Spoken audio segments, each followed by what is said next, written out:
ജാതിയില്ല.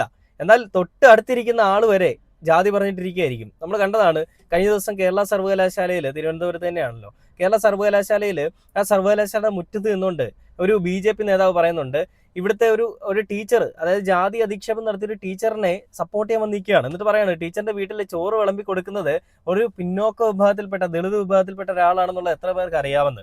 അപ്പൊ ഈ SFIയിലുള്ള ആൺകുട്ടികൾ അവന്റെ അടുത്ത് പറഞ്ഞു, ഇനി നീ വൃത്തികെട്ട സംസാരം, ജാതി സംസാരിച്ച് നിന്റെ കാലെ വരി ഭിത്തിയിലടിക്കുമെന്ന് പറഞ്ഞു. അപ്പൊ അങ്ങനെ ജാതി പറയുന്ന, അതോടൊപ്പം തന്നെ തിരുവനന്തപുരത്ത് തന്നെ നോക്കുകയാണെന്നുണ്ടെങ്കിൽ, തലസ്ഥാന നഗരിയിൽ തന്നെ നോക്കുകയാണെന്നുണ്ടെങ്കിൽ എത്രയെത്ര സംഭവങ്ങളാണ് ജാതിയുടെ പേരിൽ, എത്രയെത്ര ദുരഭിമാന കൊലകളാണ്. ആ ബിന്ദു എന്ന് പറയുന്ന ഒരു യുവതിയെ പോലീസ് സ്റ്റേഷനിൽ പിടിച്ചു വെക്കുകയും പോലീസ് സ്റ്റേഷനിലെ ബാത്റൂമിലെ വെള്ളം കുടിക്കാൻ കൊടുക്കാൻ തുടങ്ങുകയും ചെയ്ത ഒരു കള്ള ആരോപണത്തിന്റെ പേരിൽ അവരെ പിടിച്ച് അറസ്റ്റിലാക്കാൻ നോക്കി, അങ്ങനെയൊക്കെയുള്ള ആരോപണങ്ങളൊക്കെ വരികയും, അതും എന്തിന്റെ പേരിലാണ്? ജാതിയുടെ പേരിൽ തന്നെയാണ്. അപ്പൊ ഇതെല്ലാം നമ്മുടെ കൺമുൻപിൽ നമ്മൾ കണ്ടുകൊണ്ടിരിക്കെ തന്നെ കേരളത്തിൽ ജാതിയില്ല, മതമില്ല, നിറമില്ല, വർണ്ണമില്ല. ഇതൊക്കെ